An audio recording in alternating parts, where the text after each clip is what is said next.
হযরত আবু সুফিয়ান বলে, বাদশাহ যখন আমাকে জিজ্ঞাসা করেছে মুহাম্মদ কি অনেক মিথ্যা কথা কয় নাকি, ঝগড়া কেমনে লাগায়, আবু সুফিয়ান বলে, আমার খুব মনে চাইতেছিল যে আমি বলি হ্যাঁ মুহাম্মদ অনেক বড় মিথ্যাবাদী,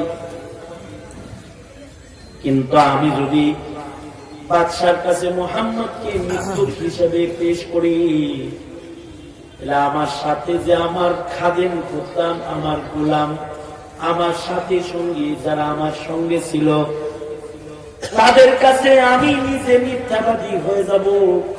কারণ আমার সাথের লোকগুলা সবাই জানে মুহাম্মাদুর রাসূলুল্লাহ সাল্লাল্লাহু আলাইহি ওয়াসাল্লাম জীবনে মিথ্যা কথা বলে না। এ কারণে আমি নিজের সত্যবাদীর গুণ নিজেকে নিজে মিথ্যার থেকে বাঁচানোর জন্য চরম সত্য কথাটা তখন বাদশার কাছে বললাম। বাদশার নাম যার, লোকটা আমাদের সংসারে বেজার লাগায়, কিন্তু লোকটার জবান বড় পাক। সুস্থ মননশীল পরিবেশনায় মিজান ভোলা সম্পূর্ণ একটি ইসলামিক চ্যানেল। মুআজ্জাজ হাজিরিন, হায়দ্রাবাদ ও ৮ নং সেক্টরের আইম্মা এ মাসাজিদ এবং উলামা একরামের সমন্বিত সিরাত কমিটির উদ্যোগে দ্বিতীয় বার্ষিক তাফসীরুল কোরআন মাহফিলের দ্বিতীয় অধিবেশনে এ পর্যায়ে আপনাদের খেদমতে অত্যন্ত গুরুত্বপূর্ণ তাকরীর পেশ করবেন সুলতানুল ওয়াইজিন আল্লামা খালেদ সাইফুল্লাহ আইয়ুবী। তাকরীর পেশ করছেন আল্লামা খালেদ সাইফুল্লাহ আইয়ুবী দামাত বারাকাতুহুম। আমি হযরতকে তাকরীর পেশ করার জন্য সবিনয় অনুরোধ করছি। আসসালামু আলাইকুম ওয়া রাহমাতুল্লাহি ওয়া বারাকাতুহু। আলহামদুলিল্লাহ আলহামদুলিল্লাহি ওয়া কাফা ওয়া সালামুন আলা ইবাদিহিল্লাযীনা ইসতাফা। أما بعد فأعوذ بالله من الشيطان الرجيم.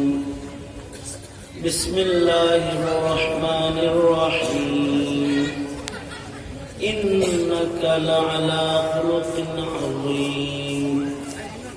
وقال النبي صلى الله عليه وسلم بعثت لأتمم مكارم الأخلاق، أو كما قال عليه الصلاة والسلام.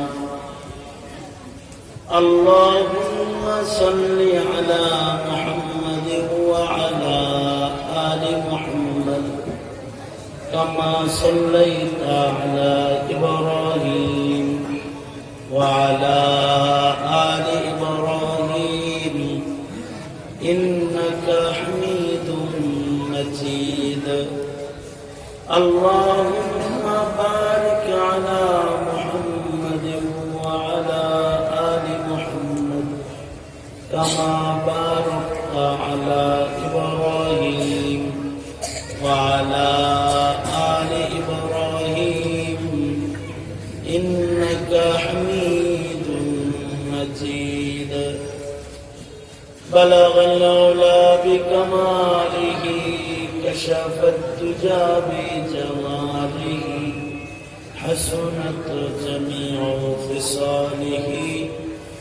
صلوا عليه وآله. بلغ العلا بكماله، كشف الدجى بجماله، حسنت جميع خصاله. صلوا عليه وآله. সিরাত কমিটির উদ্যোগে আয়োজিত দ্বিতীয় বার্ষিক তাফসীরুল কোরআন মাহফিলের মোহতারাম সাদার, মোহতারাম সভাপতি, উপস্থিত হযরত, বুজুর্গ উলামায়ে কেরাম,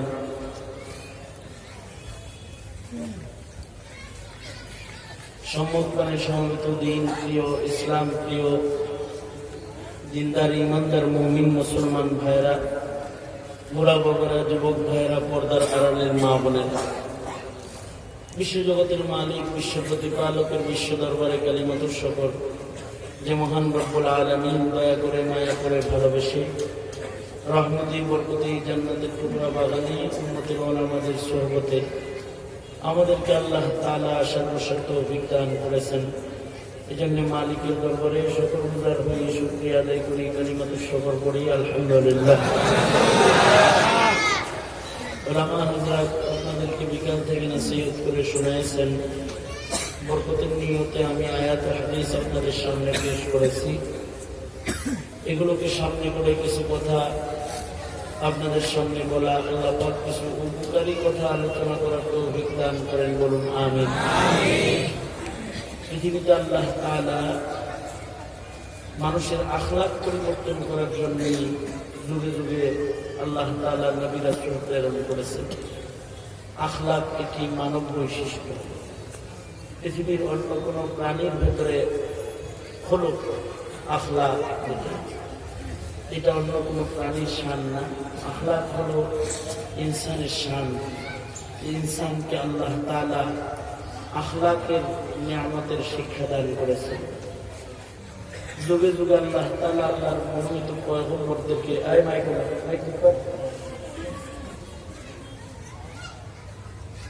যুগে যুগে আল্লাহ তাআলা আখলাকওয়ালা পয়গম্বরদেরকে এই জমিনে পাঠিয়েছিলেন মানুষদেরকে আখলাক শেখানোর জন্য। অর্থাৎ মানুষের চলাফেরা, উঠা বসা, মানুষের কথোপকথন, মানুষের চারিত্রিক গুণগুলো কেমন হওয়া চাই এর নমুনা হিসেবে আল্লাহ তাআলা যুগে যুগে নবীদেরকে এই জমিনে প্রেরণ করেছেন। নবী রাসূলগণ ছিলেন আখলাকের উত্তম দৃষ্টান্ত। নবীদের আখলাক সবচেয়ে সুন্দর আখলাক। নবীদের ভেতরে আমাদের নবী মুহাম্মদুর রাসূলুল্লাহ সাল্লাল্লাহু আলাইহি ওয়াসাল্লাম যেহেতু শ্রেষ্ঠ নবী, এ কারণে আল্লাহ তাআলা আপনার আমার নবীকে শ্রেষ্ঠ আখলাক দিয়ে পৃথিবীর মাটিতে পাঠিয়েছিলেন। আপনার আমার নবীর আখলাক ছিল সর্বোত্তম আখলাক। আল্লাহ তাআলা বলেন, ইন্নাকা লাআলা খুলুকিন আযীম, নিশ্চয়ই আপনি সর্বোত্তম চরিত্র মাধুরীওয়ালা, আপনাকে আমি সর্বোত্তম চরিত্র দান করেছি। আল্লাহ তাআলা আপনার আমার নবীকে যে সর্বোত্তম চরিত্র দিয়েছিলেন, নবীজির চারিত্রিক সুন্নতগুলো আমাদের জন্য অনুকরণীয়, অনুসরণীয়। পয়গম্বরের শুধুই মাত্র বাহ্যিক সুন্নাত অথবা ইবাদতের সুন্নাত উম্মতের অনুকরণীয় নয়।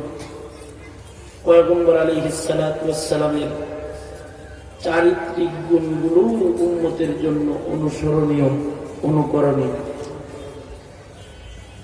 আমাদের ভেতরে কিছু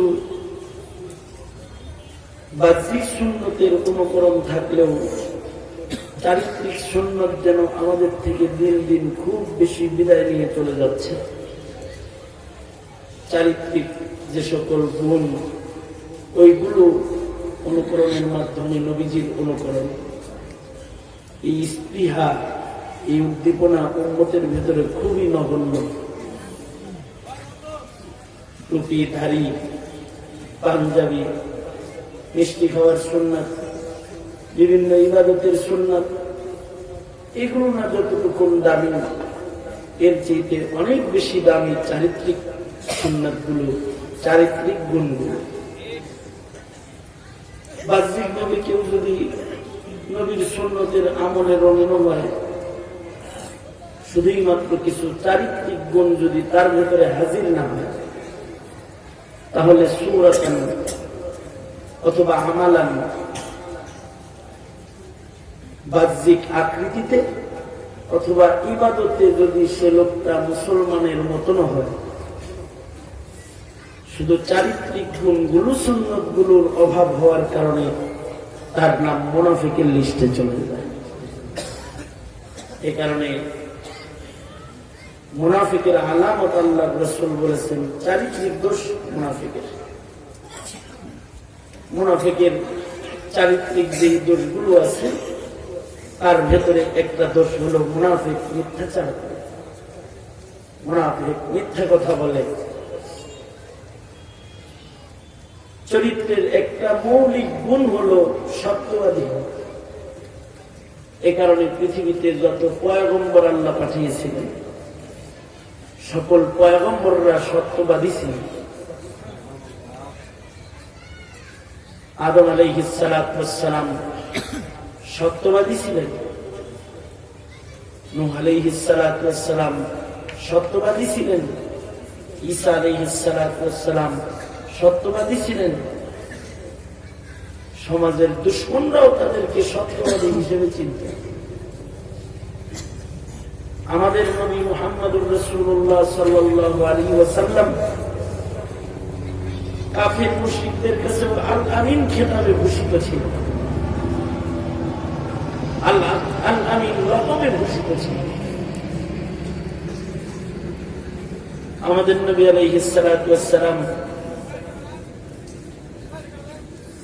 কাফের মুশরিকদের কাছে যেমন গ্রহণযোগ্য সত্যবাদী ছিলেন, নবীজি যদি কোনো কথা বলতেন তাইলে নবীজির কথা আবাল বৃদ্ধ বনিতা কাফের মুশরিকরা সবাই বিশ্বাস করত। কারণ সবার ভেতরে এই ইয়াকিন ছিল যে মুহাম্মদুর রাসূলুল্লাহ সাল্লাল্লাহু আলাইহি ওয়াসাল্লাম কোনদিন মিথ্যা কথা বলতে পারেন না। চারিত্রিক মৌলিক গুণ যেটা অন্যতম শ্রেষ্ঠ একটা গুণ, জবানে সত্যবাদী। এমনিতে মিথ্যাচার যেটা, এটা উম্মুল মাআসি। আল্লাহর রাসূল বলেন মিথ্যা কথা হলো গুনার মা, মিথ্যার থেকে গুনার জন্ম হয়। মানুষ যত মিথ্যা কথা বলে এই মিথ্যার থেকে সকল পাপাচারের জন্ম হয়। উম্মুল মাআসি, মিথ্যা মানুষকে হালাক করে, আর সততা মানুষকে মুক্তি দেয়।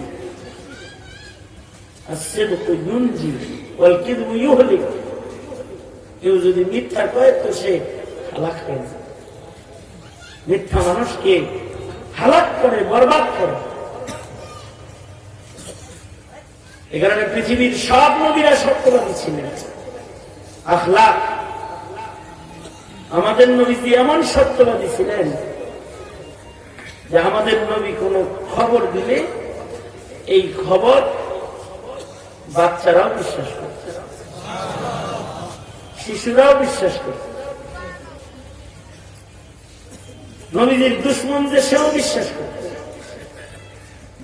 আমাদের নবী আলাইহিস সালাতু ওয়াস সালাম একজনকে বললেন যে তোরে বাঘে খাবে, তুই তো বাঘের খাদ্য হবি, তোরে বাঘে খেয়ে ফেলবে।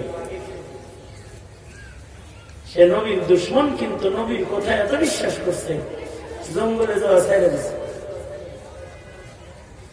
যেদিন নবী বলেছেন তোরে বাঘে খাবি, তারপর থেকে জীবনে আর কখনো সে জঙ্গলে পিকনিক করতে যায় নাই, পাখি শিকার করতে যায় নাই। একবার তার বন্ধুরা এসে বলে, বন্ধু চলো আমরা জঙ্গলে যাব। সে বলে না, আমি জঙ্গলে যাই না। কেন জঙ্গলে যাও না? আমার বাঘের ভয় আছে, কারণ সত্যবাদী মুহাম্মদুর রাসূলুল্লাহ সাল্লাল্লাহু আলাইহি ওয়াসাল্লাম বলেছেন আমি নাকি বাঘের খাবার হব। আমাকে নাকি বাঘে খাবে? আমি জঙ্গলে যাই বাঘে হাতে ধরা খাবো নাকি?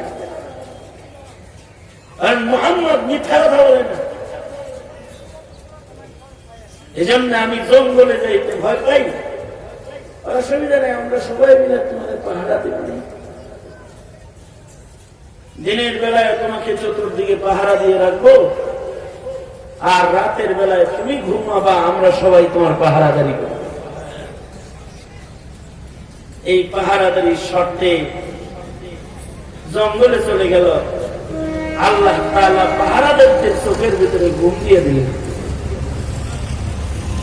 এবং সকলের উপস্থিতিতে ঘুমন্ত মানুষের ভিড়ে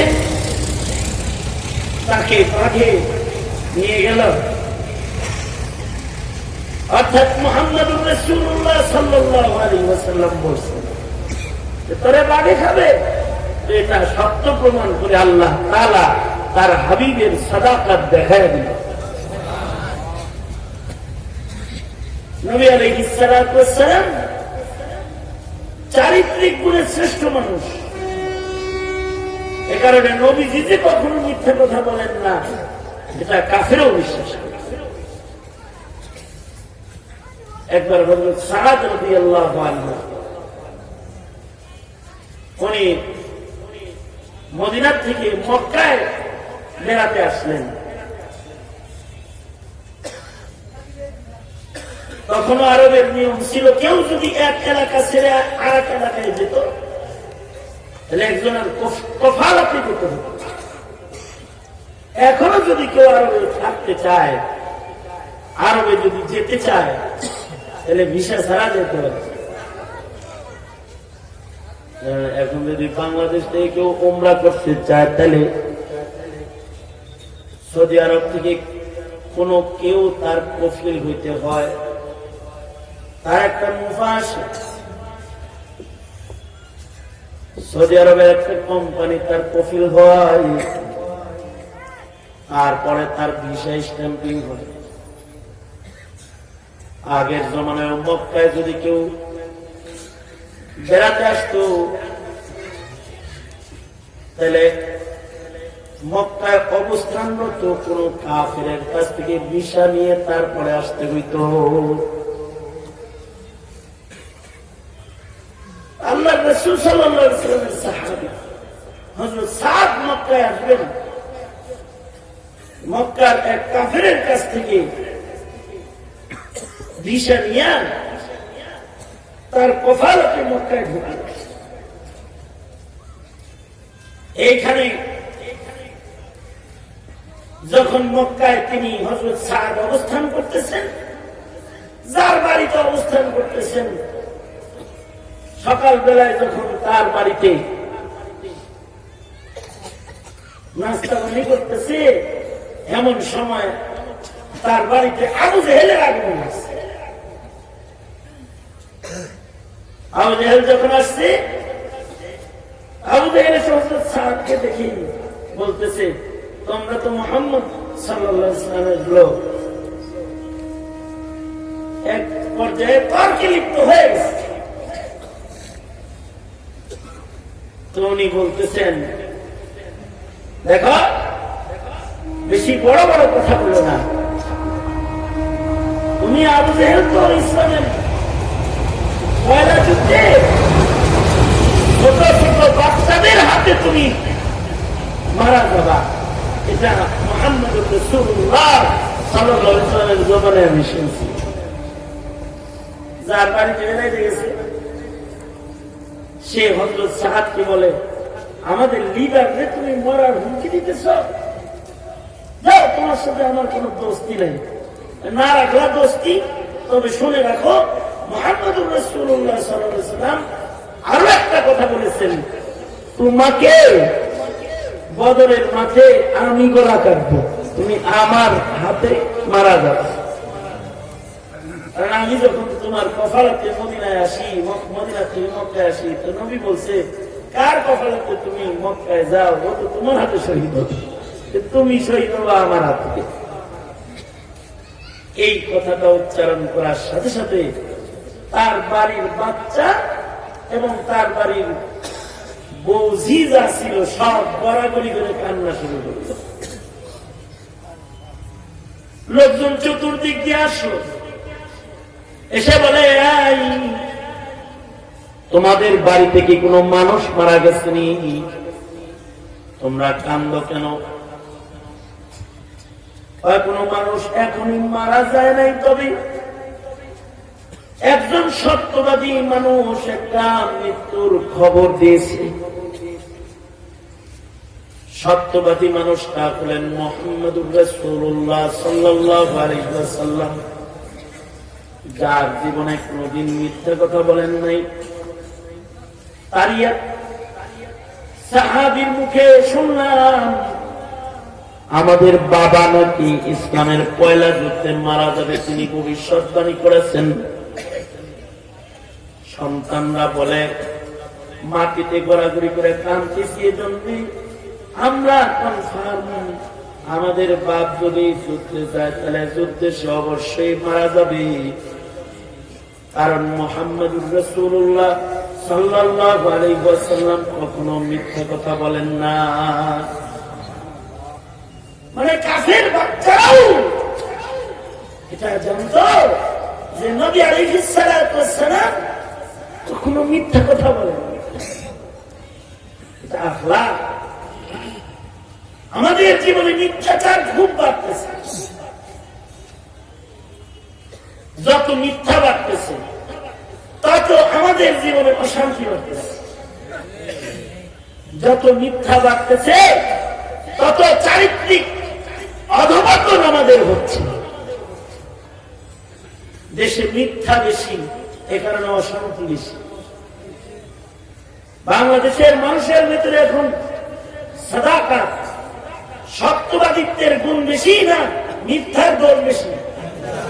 হ্যাঁ, মিথ্যার দোষ বেশি। মিথ্যা এত বেশি যে একে অপরের সামনে অনর্গল মিথ্যাচার, এটা যেন আমাদের স্বাভাবিক অভ্যাসে পরিণত হয়েছে। বাপে ছেলের সামনে মিথ্যা কথা বলে, ছেলে বাবার সামনে মিথ্যা কথা বলে।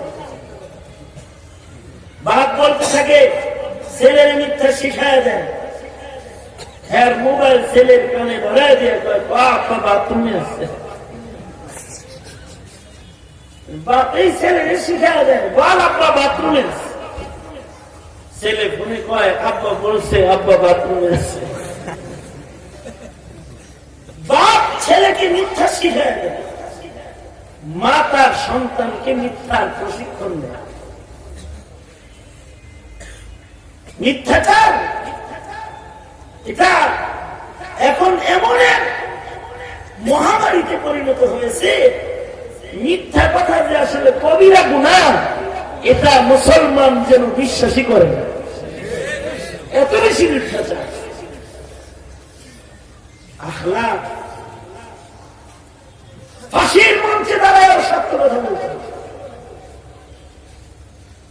ফাঁসির মঞ্চে দাঁড়িয়েও মিথ্যাচার না। গর্দান যাবে কিন্তু জবান নাপাক হবে না। এই জবানে কালেমা পড়েছি লা ইলাহা ইল্লাল্লাহ মুহাম্মাদুর রাসূলুল্লাহ। এই জবান দিয়া আল্লাহর জান্নাতের মালিকানা এসেছে। এই জবান দিয়ে মিথ্যা কথা বলবো, এটা হবে শপথ। কারণ চরিত্রবান মানুষের একটা মৌলিক গুণ হলো সে মিথ্যা কথা বলবে না। মিথ্যা কথা না বলাটা সকল নবীদের সিফাত। পৃথিবীর সব নবী সত্যবাদী ছিলেন। আল্লাহু আকবার বলেন। যত নবী আসছে সব নবী সত্যবাদী ছিলেন। আবু সুফিয়ান হেরাকলের দরবারে গেছে, হেরাকলের কাছে গেছে পড়ে যা বলতেছে বাদশাহ নামদার, আপনি আমাদের মক্কার কিছু মুসলমানকে নাকি জায়গা দিচ্ছেন।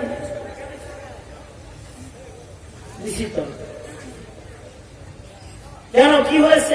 আমরা আমাদের দেশের ওই লোকের বিচার নিয়ে আসছি যে আমাদের বাপ ভাইয়ের ভেতরে ঝগড়া লাগানো। মানে লোকটা এমন যে তার কথা শুনলে পরে ভাই ভাইয়ের ভেতরে ঝগড়া শুরু হয়ে যায়। তার কথা শুনলে পরে স্বামী স্ত্রীর বন্ধন ভেঙে যায়। তার মানে একজন মুসলমান হয়ে গেল তো বন্ধন ভেঙে গেল। ভাই মুসলমান হয়ে গেল তো ভাই ভাই ভাই ভাইয়ের দুশমন হয়ে গেল। এই লোকটা এমন যে আমাদের সমাজের ভাই ভাইয়ে কন্দল লাগায়, স্বামী স্ত্রীর বন্ধন ভেঙে দেয়। কেন?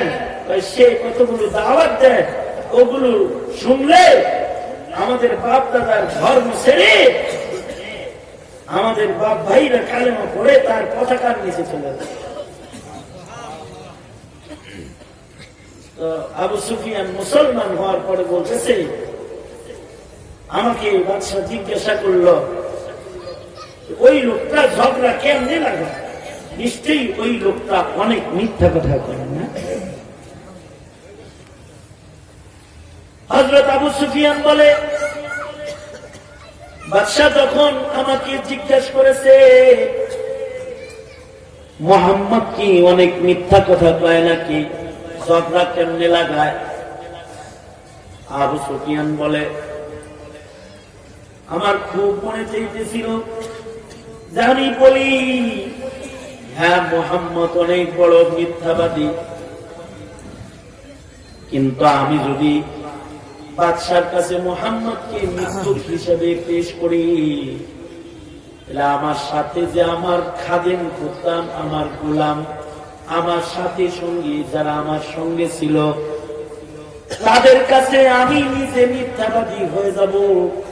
কারণ আমার সাথের লোকগুলা সবাই জানে মুহাম্মাদুর রাসূলুল্লাহ সাল্লাল্লাহু আলাইহি ওয়াসাল্লাম জীবনে মিথ্যা কথা বলে না। এ কারণে আমি নিজের সত্যবাদীর গুণ, নিজেকে নিজে মিথ্যার থেকে বাঁচানোর জন্য চরম সত্য কথাটা তখন বাদশার কাছে বললাম। বাদশার নামদার লোকটা আমাদের সংসারে বেজার লাগায়, কিন্তু লোকটার জবান বড় পাক। বাচপন থেকে আজ পর্যন্ত জীবনে মক্কার কোন মানুষ তার জবানে মিথ্যা শুনে নাই। আমি কিন্তু মুসলমান হই নাই, কিন্তু আমি এই সনদটা মুহাম্মদকে দিতে বাধ্য হয়ে গেলাম। মুসলমান হওয়ার পরে আবু সুফিয়ান বলে, কিন্তু সেই দিন আমার মন চাইতেছিল যে আমি বলে দিই খারাপ একটা মৃত্যু, এটা বলি, কিন্তু এই কথা যদি বলি তাহলে আমি নিজেই ওই মিথ্যা বলি।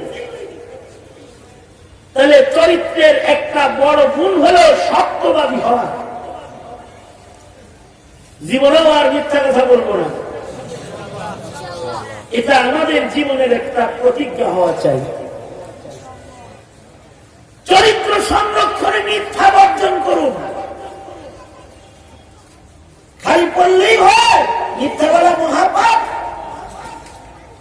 ছেলেবেলায় কবিতা পড়ছে, মিথ্যা বলা মহাপাপ, মস্ত বড় গুনাহ।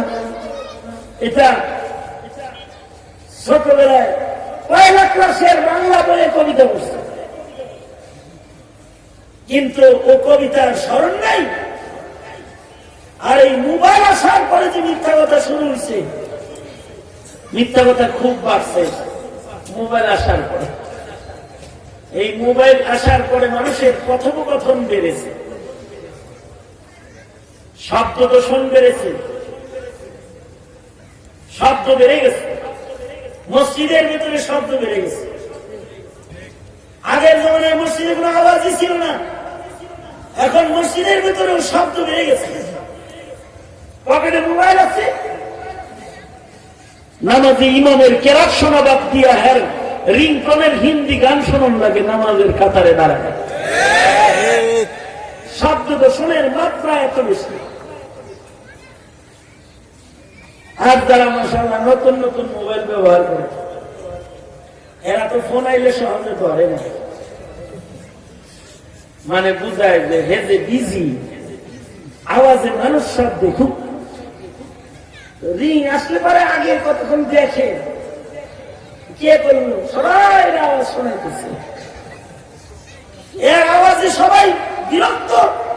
তারপরেও সে রিংটোন নাম্বার দেখে দেখে কতক্ষণ রিংটোন শোনে, লাগে তিনি রিংটোন শুনলেও পেট ভরে, এরকম একটা ভাব। আর যারা গ্রামের মানুষ নতুন মোবাইল ব্যবহার করে, যেমন আমি হজের সফরে আমার পাশে একজন হাজি সাহেব দাঁড়াইছে, এ চাচা নিয়ে মনে হয় গ্রামে থাকে, মোবাইল ব্যবহার করে না, ছেলে থাকে বিদেশ, ছেলের টাকায় বাপ বাজে গেছে, বাপ যেন হারায় না যায়, ছেলে বাবাকে একটি মোবাইল কিনে দিছে, মোবাইলটা ফিতা দিয়ে গলায় লটকায় দিছে, পকেটে রাখা আছে। ওই লোক দাঁড়াইছে আমার সাথে নামাজ, অক্ষণ পর তো তার মোবাইলে হঠাৎ করে রিং আসছে, রিং আসতেই নামাজ কিন্তু অলরেডি 2 রাকাত পড়ছে, 3 নম্বর রাকাত চলছে, এর ভিতরেই মোবাইল পকেট থেকে বাইর করে রিসিভ করে বলে কি, আমি নামাজ পড়তেছি, পরে কথা কি শব্দ দূষণের মাত্রা, কথোপকথনের মাত্রা এত বেশি বেড়েছে, নামাজের ভেতরে নামাজ বাদ দিয়ে কথা কয়। এতই যখন কথোপকথন, তখন মিথ্যা বাড়বে না কেন? মিথ্যা অনেক বেড়ে গেছে, সত্যবাদী মানুষ পাওয়া মুশকিল। বাপ এখন তার সন্তানকে মিথ্যাবাদী মনে করে, কারণ অহরহ মিথ্যা কথা বলতে দেখে। ছেলে তার বাবাকে সত্যবাদী মনে করে না, বাপের দেখে অহরহ মিথ্যা কথা বলে। ভাই ভাইকে সত্যবাদী মনে করে না, এখন সত্যবাদী গুণের মানুষ পাওয়া মুশকিল হয়ে গেছে। কথোপকথন বেশি, মিথ্যাচার বেশি। তাহলে আল্লাহর রাসূলকে আল্লাহ তাআলা চরিত্রের শ্রেষ্ঠ শিক্ষক করে পাঠাইছেন। আল্লাহর নবী বলেন, আমি তোমাদেরকে সর্বোত্তম আখলাক শেখাতে